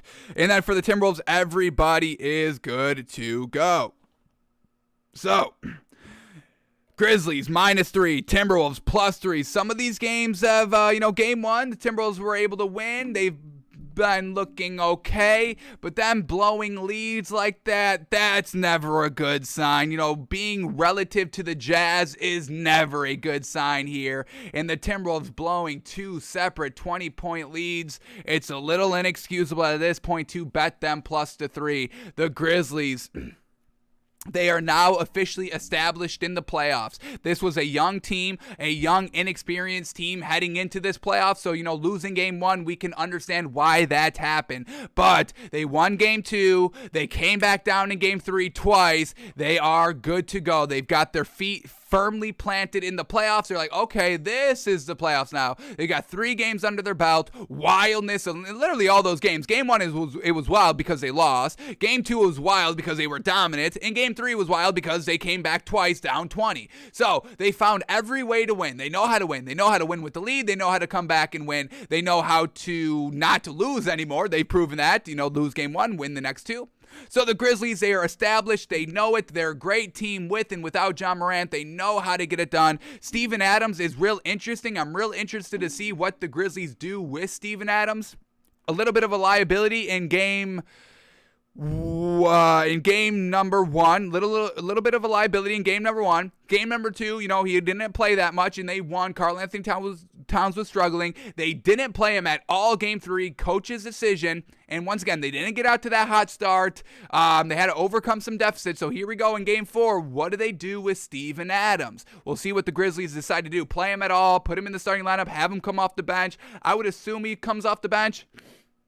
But we'll see what that kind of, what this new rotation and what the new kind of strategy and scheme is for this Grizzlies team, having a nice 3-game sample size, with the Timberwolves having some success a little bit in every portion of these 3 games. So what have the Grizzlies learned? What do they know about Steven Adams and how to shut down Karl Anthony Towns? Karl Anthony Towns, a lot of pressure on him. Everybody's calling him out in the national media. We even called him out as well, taking 4 shots. I mean, that's inexcusable. You're a big 3 out here. You're kind of number 1 or number 2. So you have to do number 1 and number 2 things. So Karl Anthony Towns, big pressure on him, big pressure on everybody on this Timberwolves team, because you cannot go down 3-1 heading back into Memphis. So I'm going to swallow 3 here with the Grizzlies. Once again, I mean, the Timberwolves can't be trusted at this current moment, and the Grizzlies have so much momentum, and we know what this team can do with momentum, folks. It can get ugly real quick. So we're taking the Grizzlies -3 tonight. Alrighty, folks, so this is what we've got tonight in the NBA, today in the NBA, tonight in the NBA, because it's on all day long, baby. We're tipping off in about an hour and 5 minutes, so cannot wait. But here we go. We're taking the Raptors +2.5, the Mavericks +5.5, the Celtics +3, and the Grizzlies -3 tonight. Feeling good. Celtics, cannot wait. Y'all know we can't wait for that game. Alrighty, folks, that is all the NBA for today. Watch, I'm begging you, it's at 7:30 today. ESPN or TNT? What do we got? ESPN or TNT for, oh my goodness, the greatest game of all time. Celtics, Nets, 7:30, ESPN, folks. Yes, cannot wait. Alrighty, that is all the NBA we had to go over for today. So now let's shift gears to the NFL, where we got some stories to break down, and we'll see if we can get to Kenny Pickett. So hopefully we have enough time to do all of that on the show. We may. The clock is ticking. There potentially is time, so we'll see how we go. But here we go. Let's start breaking down some stories here. And this is a real interesting story I cannot wait to talk about here, because we get this. Andrew Berry says the Browns were, quote, "were transparent with our intentions with Baker Mayfield's reps prior to Deshaun Watson trade." So now we're hearing from the Browns. We've only really heard from Baker Mayfield on this subject at this point. Baker Mayfield feeling disrespected. We've heard the Browns come out publicly and say, hey, we need a little bit of a grown-up in the room. And then we've had Baker Mayfield kind of say, hey, you know, he kind of caught him off guard, came out of nowhere. He feels disrespected. He feels slighted. So now let's see what the communication was like. Was Baker Mayfield, you know, truly told? Was he blindsided? Does he have a right to still feel disrespected? So let's see what Andrew Berry of the Browns has to say about this whole Baker Mayfield thing. And once again, you know, it just sucks. It's unfortunate, but the Browns at the end of the day made the right decision. You don't pass up guaranteed, proven generational talent for a question mark currently after 4 years. So it's just an unfortunate situation, exactly what Kevin Stefanski says, a unique situation, an unfortunate situation. But now let's hear from the Browns on what they have to say about Baker Mayfield. Now, once again, we did have a little bit of an issue with the Browns with kind of putting Baker Mayfield on blast, saying, hey, we need a little bit of an adult in the room. We don't need this child anymore. And that was a little, I think that was, I guess not truly crossing a line, but we know that those words are truly going to haunt Baker Mayfield for the rest of his career, and I don't think that was the most fairest thing by the Browns to do, given that Baker Mayfield still has a lot of time potentially to play in the NFL. But let's see what they are saying now. So here we go. Let's start reading some lead up here. So here we go. The first one. The Baker Mayfield saga will persist until the Browns trade him. And since they have it, general manager Andrew Berry was the latest to field questions regarding the lame duck quarterback. And that's a little extreme as well. Nick Shook. I mean, that's a little bit of an unnecessary dig right there. Lame duck quarterback. Damn. Everybody's getting digs on Baker Mayfield. Here we go, continuing on. Berry was asked on Friday about recent comments made by Mayfield in which he indicated he felt disrespected by the Browns and how they handled their pursuit of the eventual acquisition of quarterback Deshaun Watson. Unsurprisingly, Berry didn't take the bait, saying, quote, We were transparent with our intentions with his reps. That being said, I think we can all understand how Baker feels. Sometimes things in the NFL, whether it's team-related, coach-related, player-related, they may not work out. Baker is a competitive and driven young man who has had success as a quarterback and will continue to have success as a quarterback. So I definitely understand it. Wow. What a quote here, folks. What a quote here. Him basically just saying, yeah, it's an unfortunate situation. And that's all it is, folks. Like, we all have to kind of be all right with things just being unfortunate. I mean, that's life. Things are unfortunate. Right from your born, folks, that's a lottery. It's unfortunate. Are you born into greatness? Are you born into money? Or are you born into poverty? Are you born into nothing? It's unfortunate. You have no control over that. It's just unfortunate. Where did your conscience go? Where did your consciousness go? Where did your consciousness latch onto? Greatness? Money? Wealth? Generational wealth? Are you set up for life? That's fortunate. Yeah, that's just a fortunate luck of the draw. Or is it just unfortunate? Hey, you didn't get the best life draft lottery. Maybe, poor parents, homeless, maybe even, no parents, maybe don't even got that. It's unfortunate. It's just unfortunate. And this is what the NFL is. Hey, Baker, it's just an unfortunate time. We got an opportunity to get Deshaun Watson. And we'd be stupid not to take that opportunity to go out and get Deshaun Watson. We're sorry, Baker Mayfield. This is just the wrong time. You just came into the NFL at the wrong time. You came into the wrong team at the wrong time. It's unfortunate, and we can't really feel we don't want to say we're sorry, because when you say sorry, you kind of accept responsibility a little bit, and people don't like to do that. That's why they're not saying sorry right here and just kind of saying, hey, it's a unique situation. It's unfortunate, all that. Hey, Baker Mayfield, we would say we're sorry, but we're kind of not, because look at the quarterback we got. Yeah, sorry you're gone, right? Sorry for you that you're not going to win a ring with this Browns team, but hey, don't feel sorry for us over here. We got the best quarterback maybe in the league. So he puts it perfectly right there. It's just, hey, things played out like this. We had an opportunity. We went out to get it. But what also did he do in this quote right here? A little bit of the walk back of the childish comments a little bit, saying, Baker is a competitive and driven young man. That's definitely great. I mean, that definitely kind of, cools over, hey, the immature, the adult, all that, those digs. But saying Baker is a competitive and driven young man who has had success as a quarterback, okay, I guess. It's very, very small, brief success. We'll give him that, but success nonetheless. He's had success and will continue to have success as a quarterback. So, hey, giving Baker Mayfield some credit here when he desperately needed some credit. I can respect this move a little bit by Andrew Berry. Yeah, I can get a little bit on that. All right, what else do we get? Here we go. Another quote. We get one more? We get one more. Here we go. Lead up to the second quote. Let's take it here. Cleveland, however, is looking forward, with Barry declining to divulge any details related to a potential trade involving Mayfield, and instead turning toward who the Browns plan to have on the roster at that position in 2022. That includes 3 new quarterbacks: Watson, veteran quarterback backup Jacoby Brissett, and Josh Dobbs. All 3 were in the building this week for off-season workouts. Look at that. Look at that. All 3 quarterbacks for voluntary workouts. Deshaun Watson there for voluntary workouts. Come on, Kyler. Yes, get your ass there.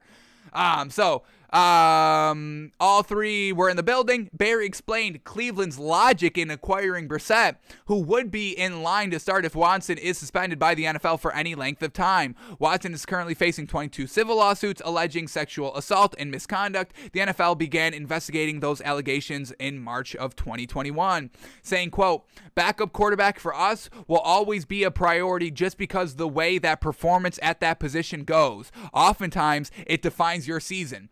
Just like it truly defined the Ravens season. Tyler Huntley was a good quarterback, did not have the clutch gene, and lost the last 7 games, and they don't make the playoffs. That's unfortunate right there. You do have to have a solid, winnable, capable backup quarterback.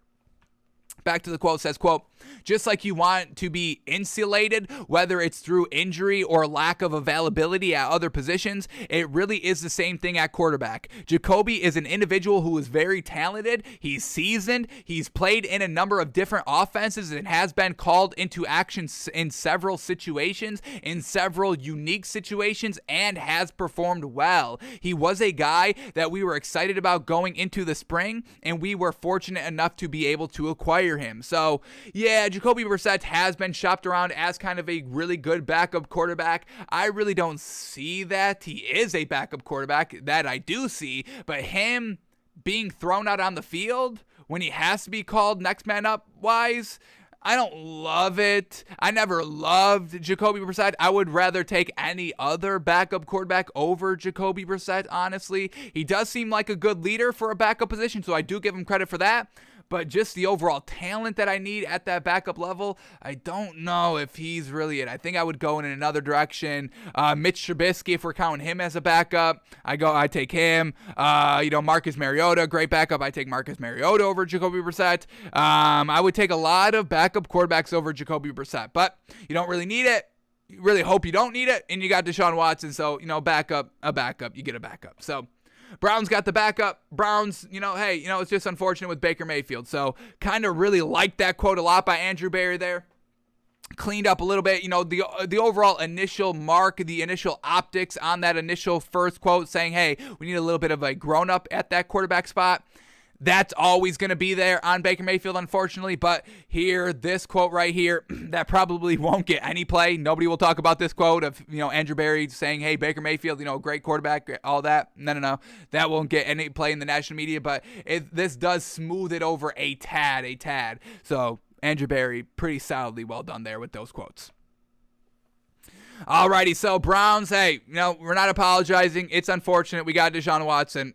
You can't blame us. So that's their position, and I think that's the right position. It's just an unfortunate situation, a unique situation. All right, let's keep going here. We're hearing from Broncos general manager George Patton, and this is exactly it, folks. Everybody needs to kind of stop loving draft picks. Let's rein in the draft picks a little bit. I know it's exciting. The NFL loves to sell the draft picks because it's selling the future. It's selling hope for all the bad teams, fan bases that have been in love with bad teams for their entire life. This gives them a little bit of hope. Hey, we got one of the best quarterbacks in the draft. Hey, you saw that defensive end we got? Yeah, we're coming for Rodgers. We're coming for Brady. We're coming for all of them. Our defense is going to get it done. The draft is for hope, folks, and I get that. But let's also remember that the draft picks are kind of trash for the most part. Most of the picks are trash. Most of the picks are bust. Now, obviously, some pan out. Yes, obviously. They have to. We have to fill the game with new great players. You're going to be able to hit in the draft. It's not an exact science. Is there great picks in the first round? Yes. Are there great picks in the second round? Yes. Are there great picks in the fourth round? Yes. You just need to be able to evaluate, engage talent, and all that. But if you don't have any draft picks in the first round, that's really not anything to complain about if, you use that to get other pieces. So here we go. Broncos general manager says, quote, I think we're in a really good spot even without first round draft pick. And the Dolphins, another team that don't have any first round draft picks, but they got Tyreek Hill, who is a first round draft pick. He's more than a first round draft pick. He's multiple first round draft pick because he is proven talent. That's why I would always trade all of my first round draft picks for proven talent. Obviously, always exceptions to the rule and all that.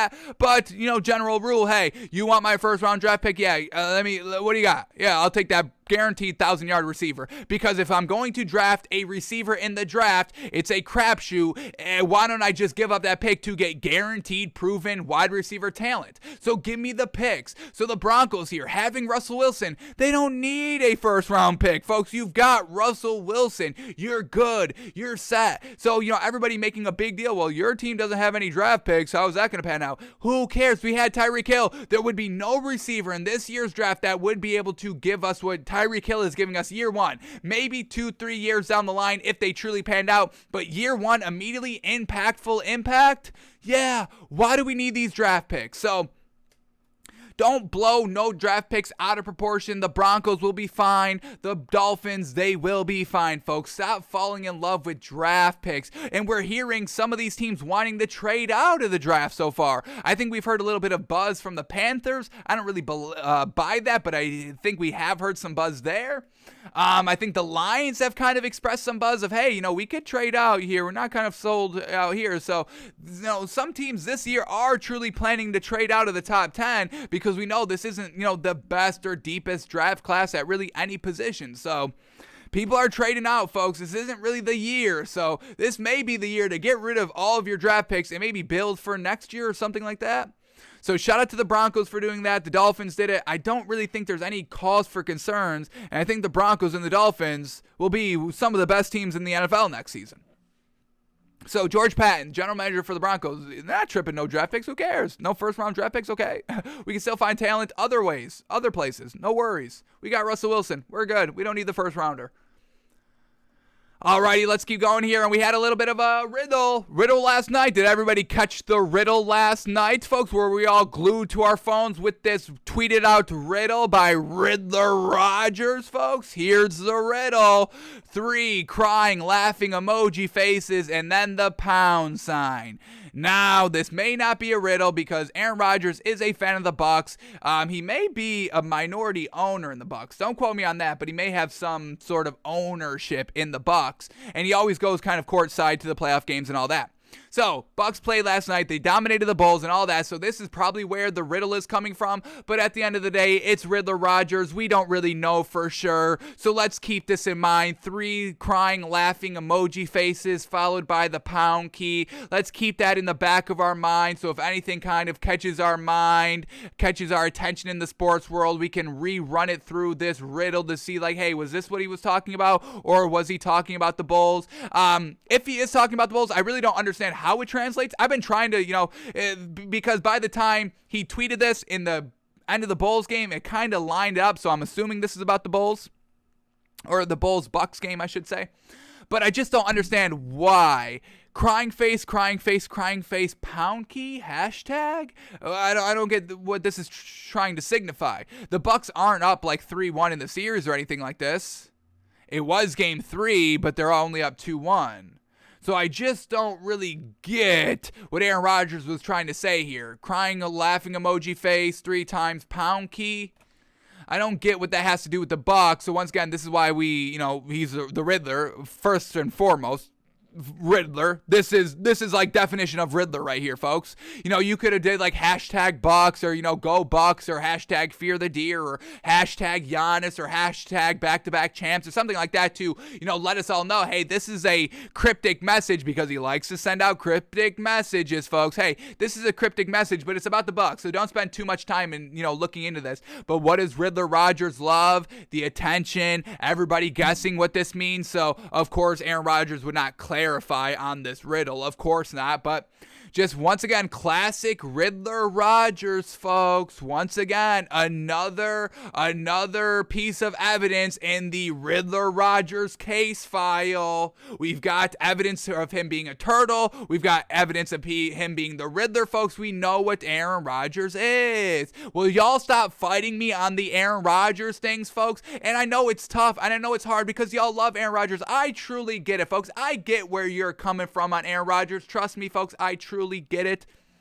But let's don't fight me on this. We all know, deep down, y'all know this is Aaron Rodgers, but y'all need to save face with Aaron Rodgers in the greatest of all time argument, so you can't really acknowledge and, kind of submit that this is truly who he is. So I get it from your perspective, but just don't fight me on it anymore, folks. All right, yes. The man's the Riddler. The man is just the Riddler. He loves the Riddler. He loves the games. He's not a leader. He's won 1 Super Bowl. These are all facts, folks, okay? Stop fighting me on all this. Riddler Rogers strikes again. No surprise. Alrighty, here we go. And this one came out of nowhere. I didn't think we were getting this, but we get some breaking news. The Giants are seeking a trade for the 2021 first-round pick, Kadarius Toney, last season. We love Kadarius Toney. We thought Kadarius Toney was really going to be fantastic in this league. Now, the whole offense of the Giants hasn't really been there to really showcase his talents, and Kadarius Toney didn't really play the professional role too well last season, to put it gently. Got into a lot of altercations. I think he's been ejected once last season as well. So hasn't really always shown, hey, I could be this NFL player. So that's maybe why the Giants are looking to get rid of him. Talent-wise, he's really proven talent in college. All right, last season. Let's bring up this man's stats. Get a nice refresher on him. I know he didn't have close to 1,000 yards. I definitely know that because I don't think he was available to play. I don't think he played that many games last season. Let's quickly bring up all the stats to refresh our memory quickly. Yeah, only started 4 games, played in 10, only 420 yards. Catch percentage, it was at 68%. But once again, a little bit of a gadget guy, a little bit of the speedster. He's out in the flats. He's out on those screen passes, everything like that. But 68% catch percentage is definitely great. I mean, that's something that we can truly sink our teeth into here. So, not the most burn out here once again, but the Giants, they weren't a good organization last year. They didn't have anybody offensively to help and keep growing Kadarius Toney into a true great weapon that I think he can be. So Giants looking to move off of Kadarius Toney, probably just because he's not and I don't want this to come off as a true knock, but not just kind of that professional athlete that the teams all love to kind of ask for. Hey, I want you to act like a professional. Hey, let's all act like a professional. Let's not air our dirty laundry. Let's not get into fights out on the field. Let's go out. Let's take care of and handle our business. Let's act like professionals. Y'all know the speeches that they give. So I would assume that's why the Giants and Brian Daboll are just kind of moving off of Kadarius Toney. A little bit of maybe not the greatest leader, the greatest professional out there, and it may be kind of toxifying the locker room a little bit, because this is a locker room that needs a little bit of order overall, because once again, this Giants team has not been good for a very long time. So really kind of crazy. I think we've heard by Brian Daboll before, hey, we're not interested in it, but I think maybe it just got a little bit to be enough here, and they're looking to trade Kadarius Toney. So a great weapon, I believe, that can pan out to be fantastic, but maybe some antics that can turn some people off a little bit. Alrighty, and then we get this, and once again, Deebo Samuel, we talked about it yesterday, potentially looking to get out of the 49ers, not wanting to be there anymore, and we get 3 teams appearing to be the front runners on landing Deebo Samuel. So we get the Jets, Lions, and the Packers all potentially in the running for Deebo Samuel. I would say do not go to the Lions because your career will probably be ended there. The Jets, if he goes to the Jets, now it's interesting. I don't see him going to the Jets because they already just signed Braxton Berrios, and if you have Braxton Berrios and Deebo Samuel, I don't know. Obviously Deebo Samuel's better than Braxton Berrios. But I also guess, Deebo Samuel doesn't want to be kind of used as that kind of wide receiver running back combo. So the Jets would just have Braxton Berrios for that role and have Deebo Samuel as just a wide receiver. So don't go to the Lions. The Jets, I don't know what's so appealing about that. And if you have an option to go to the Packers, yeah, definitely go to Green Bay, help out Aaron Rodgers. Hopefully Aaron Rodgers can get you a ring, but that may not be the best case either. So we'll see which one of these 3 teams get Deebo Samuel, or if a team out of nowhere comes up and swipes them up.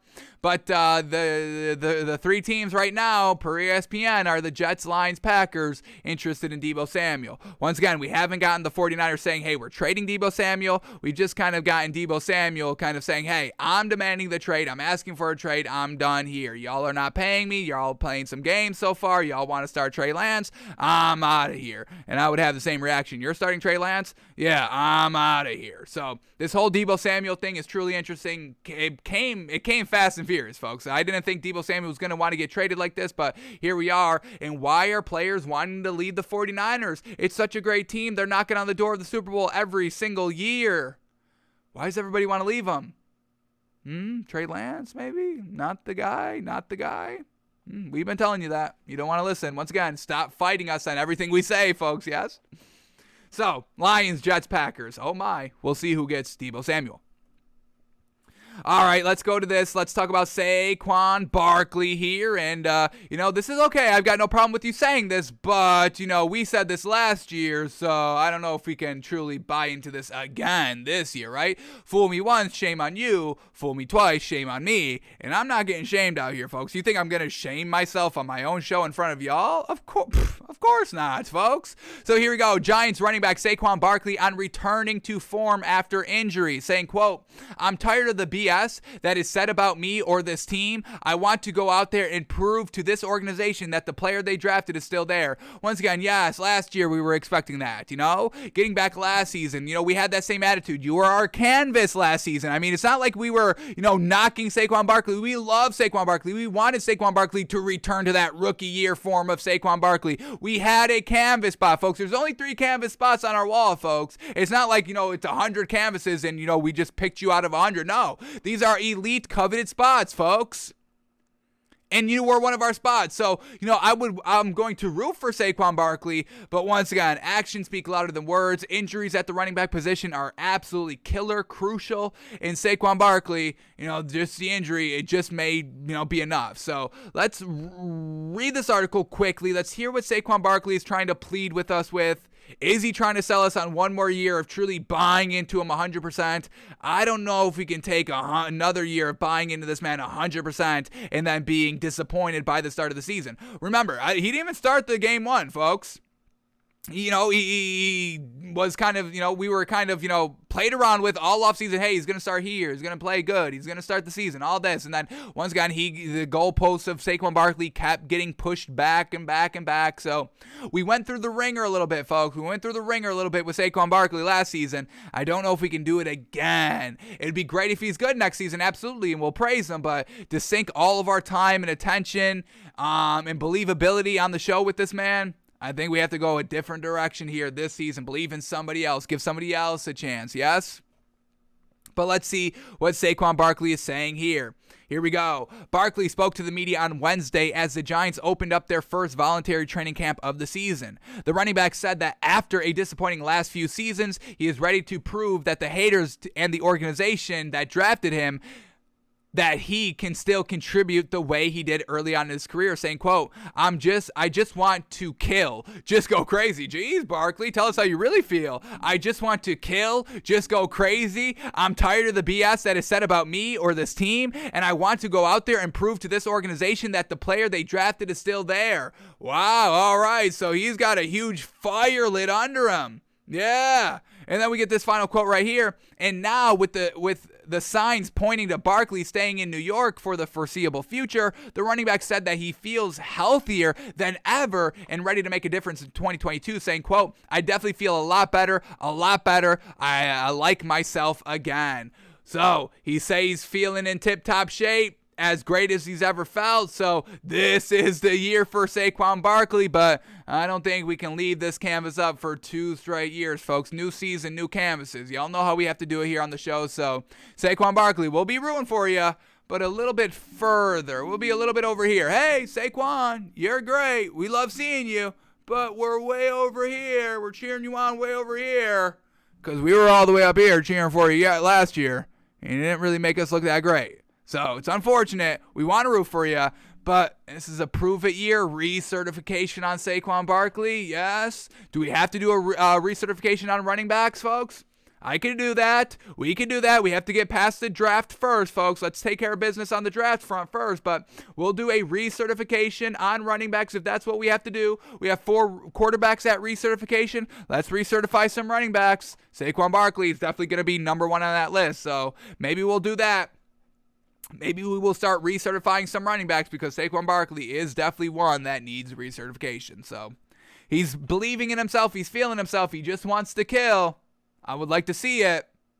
And then we can get behind him. So that's where we're at with Saquon Barkley. But let's go to another running back here. And once again, the Eagles, folks, I'm telling you, I'm loving the Eagles, and I'm hoping that this article as well makes us love the Eagles even more. Once again, we read these stories to see, are we still liking them, or do we have to rein it in a little bit? And everything that we've been getting with the Eagles, we're just keep on loving it, folks. So we're hearing from Eagles running back Kenneth Gainwell plans to, quote, go crazy in his second season with the Eagles, and that's exactly what we want to hear. We know this Eagles running game is already established. The offensive line, the running backs, Nick what is his name? Nick Sirianni, great coach, great offensive mind, everything like that. So this Eagles running game is already established. You build upon that for Kenneth Gainwell in year 2, and now we're off and running. Absolutely. So let's see what Kenneth Gainwell has to say, and if we're buying into this Eagles team even more. Once again, we have the Eagles winning the division, hands down, no debate. Cowboys will not even be close. Loving the Eagles in the NFC East this year. But let's read what we get by Kenneth Gainwell. So let's read the first lead up. Here we go. The Philadelphia Eagles backfield is expecting big things in 2022, and so am I. Following Miles Sanders' comment last week, fellow Eagles running back Kenneth Gainwell offered his own expectations heading into the second season. Let's take a quick look at what Miles Sanders says, because we already know this is running back by committee, and if both running backs are kind of, real into it, yeah.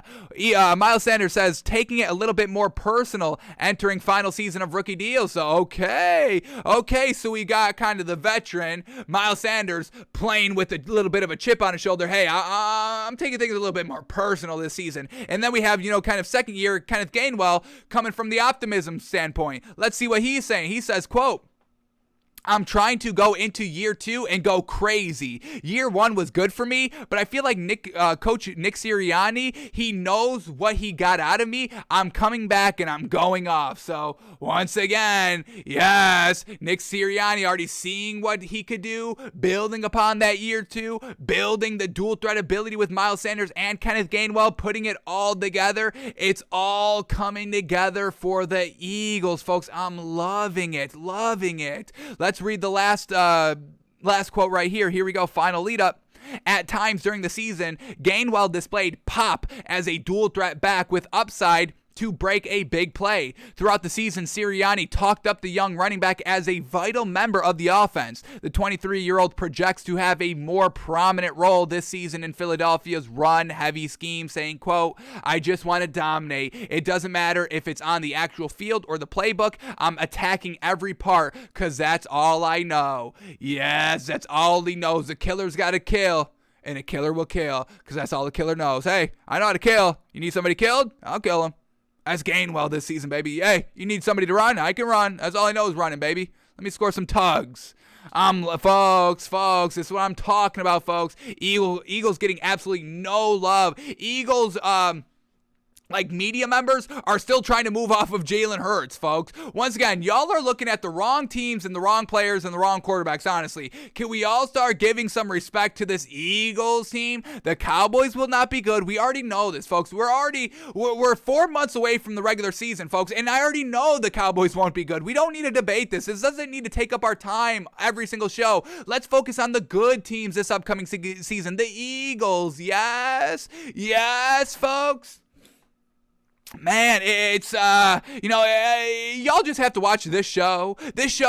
Folks, there's no biases over here from us. We don't only, go with the teams that get clicks, and the Cowboys will get clicks because it's the Cowboys, it's Jerry Jones, it's quote-unquote America's team. I think they're one of the richest franchises in the NFL, so we get that. But once again, there's other teams to talk about. The Eagles, Kenneth Gainwell, Nick Sirianni, yes, these are greatness right here. Folks, this is growing greatness right in front of our eyes. We don't have to, keep trying to pretend that we all like Ezekiel Elliott anymore. We're done with the man. 2 straight bonk seasons. I'm done. There is coming back from that. But once again, that's recertification. Put put Ezekiel. I mean, folks, we don't have time in the show, but we're making it, folks. We are making it. Running back recertification. Saquon Barkley and Ezekiel Elliott, number 1 and number 2. No debate right there. And I think I put Ezekiel Elliott number 1 because he's not really coming off of an injury where Saquon Barkley is. So I'll give Saquon Barkley a little bit more of a free pass in that sense. So Ezekiel Elliott's number 1, Saquon Barkley is number 2, but we have recertification at the running back position. It's certified, folks. It is down. We are making a note. We cannot do it over the next 5 days because we still have to prepare for the draft a little bit, and we won't even be able to get to the draft today on the show. How unfortunate. But after the draft, recertifications on the running backs, and then we're going to take a peek at those wide receivers who needs recertification. Everybody's up for potential debate now because y'all are not giving credit to the players that need credit. So this is y'all's doing. We're having running back recertification list. So Kenneth Gainwell and the Eagles, folks, watch out for them. I'm telling y'all, loving this Eagles team so far.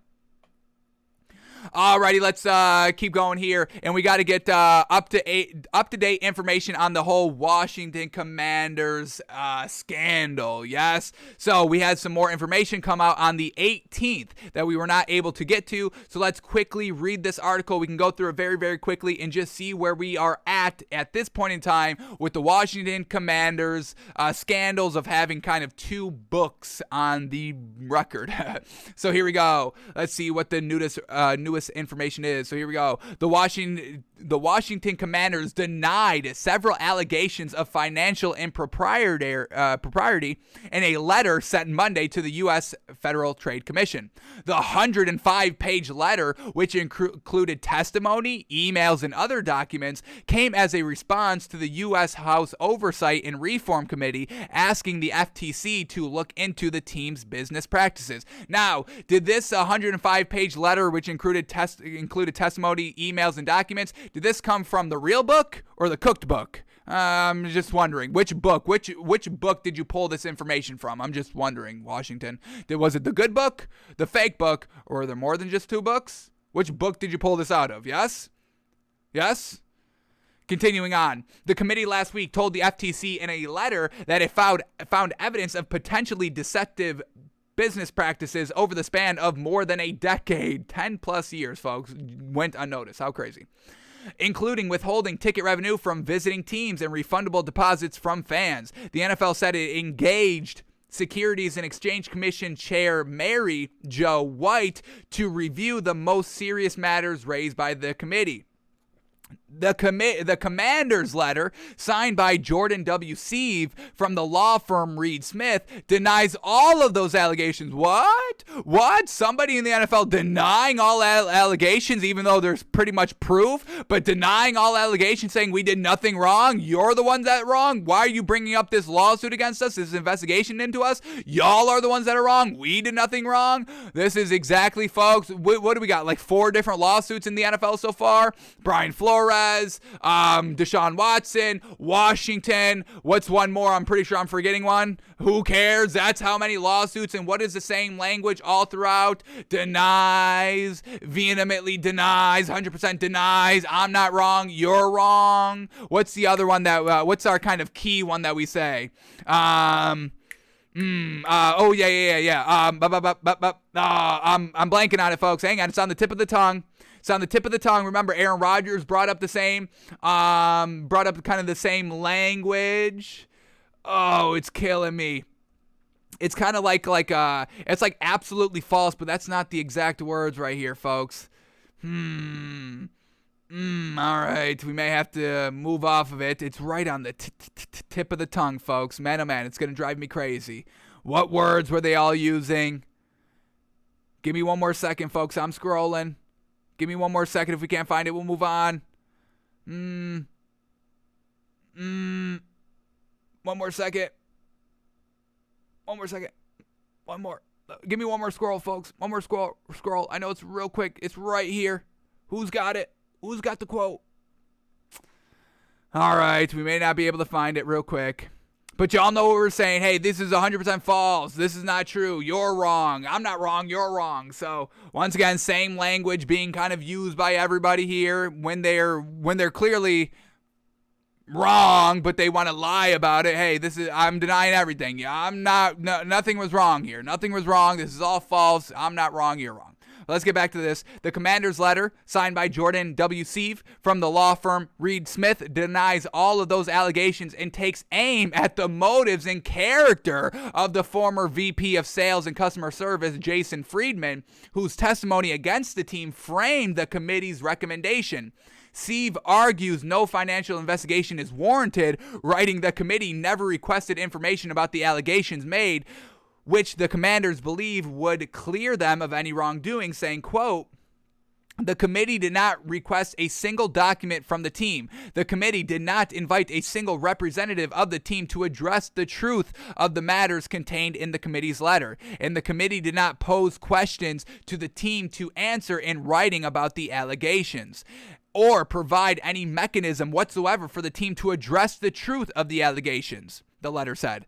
Quote, had the committee pose any of those questions or requests to the team could and would easily and fully have rebutted each allegation. So if you gave us time, if you gave us an official kind of, prompt, we would have given you everything you wanted. So, all right.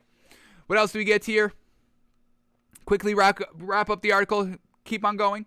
Congress began looking into the team's workplace misconduct after the league did not release a report detailing the findings of an independent investigation into the matter, which led to a $10 million fine, but no other discipline. The committee said the NFL and the team have taken steps to withhold key documents and information. So we did nothing wrong, but we're not going to release the report. Yes, we'll pay the $10 million fine, but we're not releasing the report.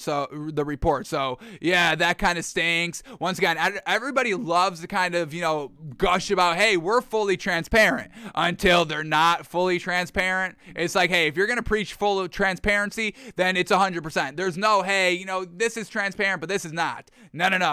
If you ever say the words, we're 100% transparent, you must always be 100% transparent. The NFL loves to say that, hey, we're transparent, absolutely. But yeah, we're not going to release the findings here or here. And no, even with the fine, no, we're still not releasing it. So doesn't help your case.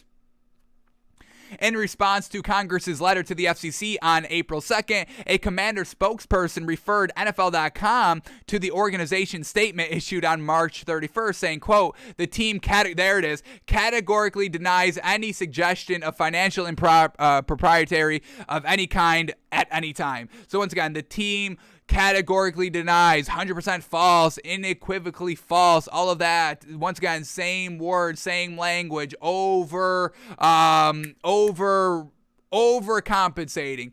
I'm not just innocent. I'm 100%, 1,000,000,000% innocent. There is no way that I am not innocent. I am 1,000% categorically, undeniably, unequivocally innocent. Once again, using overcompensation.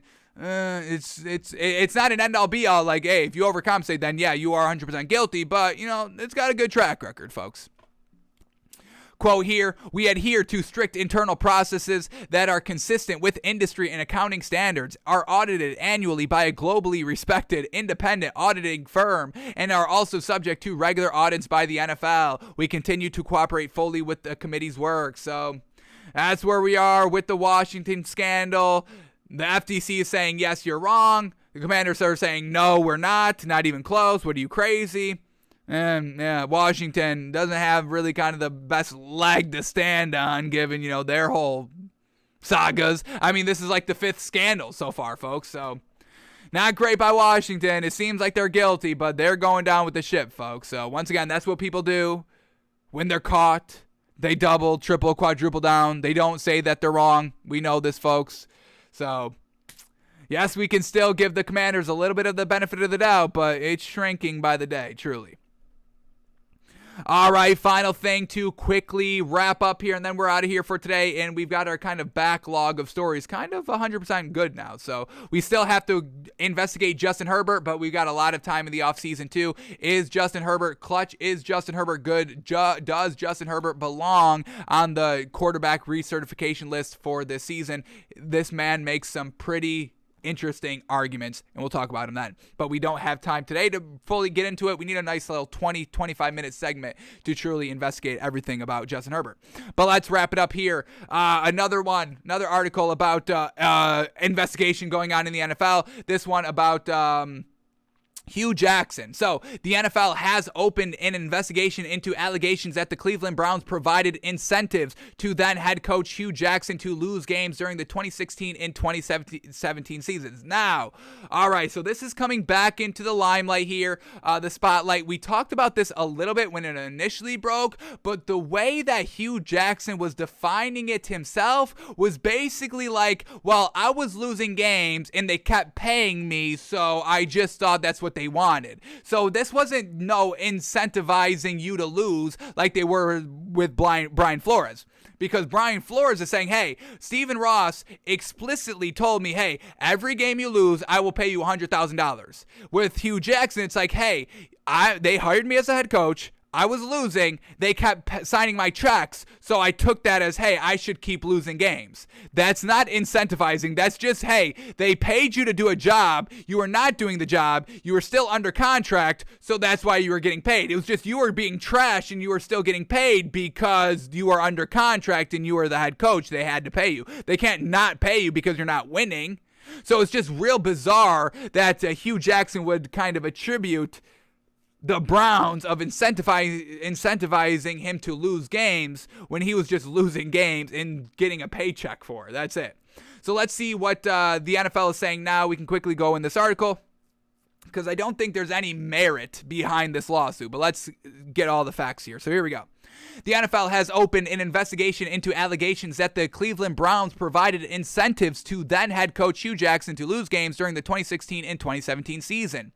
In an emailed statement, the league confirmed that former Securities and Exchange Commission Chair Mary Jo White of Debevoise and Plimpton LLP is leading an independent probe into allegations made by Jackson in February, saying, quote, the review is ongoing and expected to conclude soon. White has also been hired by the league to investigate the Miami Dolphins in light of Brian Flores' claim that he was offered $100,000 per loss by owner Stephen Ross during the 2019 season. Reached by Sports Illustrated for comment, Jackson said, quote, 2 years ago, I tried to do this the right way, thought the bylaws and constitution of the NFL league, National Football League, to ask them to investigate the Cleveland Browns for all allegations that I've made. So why open an investigation now? So, all right, Hugh Jackson said, hey, I already tried to do this. It didn't work, and now why are they doing it now? Interesting there.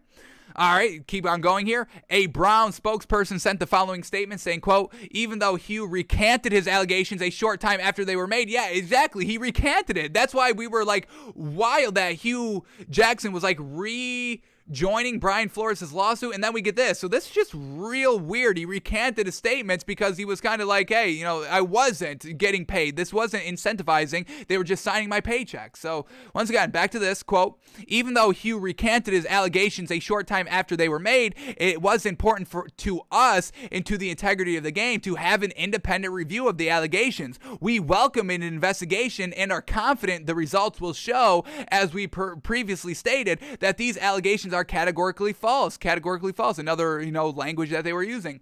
We have fully cooperated with Mary Jo White and look forward to these findings. So yeah, Hugh Jackson's like, hey, why are they having an investigation now? Because he's worried that he's going to be found as a big fraud and phony and liar. Hey, no, I recanted my statements. We don't have to have an investigation. Why are you doing an investigation now? Well, the Browns were like, hey, for integrity of the game, which I love, hey, being full transparent, hey, this is an allegation that we take seriously. We don't pay anybody to lose games. Once again, folks, we have to remember the NFL is truly a little bit of a sacred institution. For as long as it's been around, for the magnitude that it truly draws in, I mean, it is an institution, folks, and it is believed to be a fair institution. There's really nothing big about cheating and rigged games and entertainment like the WWE, and not a true sport and competition and contest.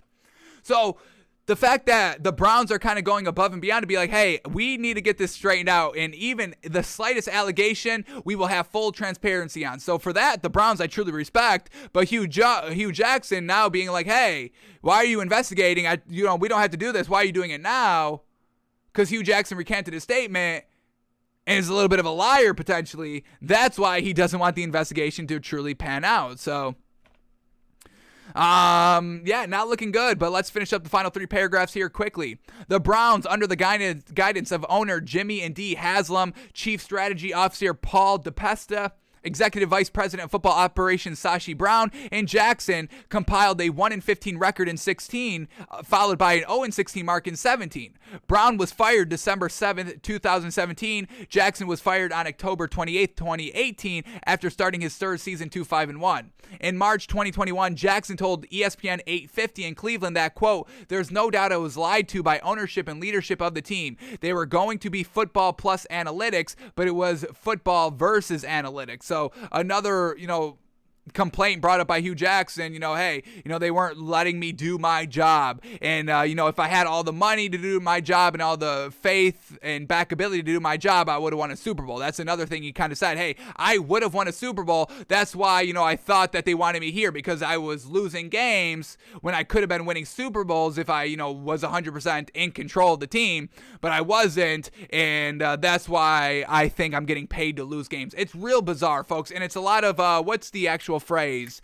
It's a lot of when you have to do a mental gymnastics. You have to do a lot of mental gymnastics to get to the conclusion that the Browns were paying Hugh Jackson to lose games. So the lawsuit is there as a little bit of transparency, and for that, we absolutely have no problem with that. So that's what it's looking like for Hugh Jackson. He wasn't paid. He was doing a lot of mental gymnastics to make it look like, hey, they did the same thing they did with Brian Flores to me, but I was the OG one, so I deserve more attention and credit. So that's what we've got with this whole Browns lawsuit in the NFL. So that's a little bit of clarification on some lawsuits going on in the NFL that could truly bring down the game. These 2 lawsuits, if 100%, they have 100% proof, and the proof gets leaked and we get true information in our hands, the consumer's hands, and not just like the media's hands and all that, this could bring down the NFL, folks, and lose a lot of faith in that institution of the NFL. And if that happens,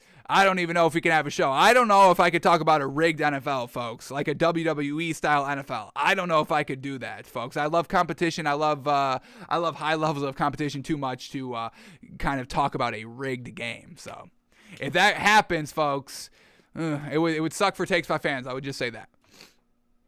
Alrighty, folks, that's going to do it for us today. We got about 15 minutes before tip-off, folks, on NBA playoff golden era basketball. So we're going to get out of here. Enjoy your rest of the day of basketball. That's what we're going to be doing over here at the studio, folks. Going to be watching basketball all day. It's going to be fantastic. So we're back live tomorrow noon Eastern, breaking down everything that we just saw today, betting on the final 4-game playoff day tomorrow, Sunday, the final one for the rest of the year, folks. So live it up these last 2 days. So all that tomorrow on the show with everything else that breaks. Y'all know we got to talk about it. So back tomorrow live noon Eastern, folks. Have an absolute great one. Win a little bit of money. Hopefully your team wins, and we will be up 3-0 on y'all. Celtics will win, folks. Take those points. Us versus y'all game 3, folks. Cannot wait. 7-30, folks. Cannot wait.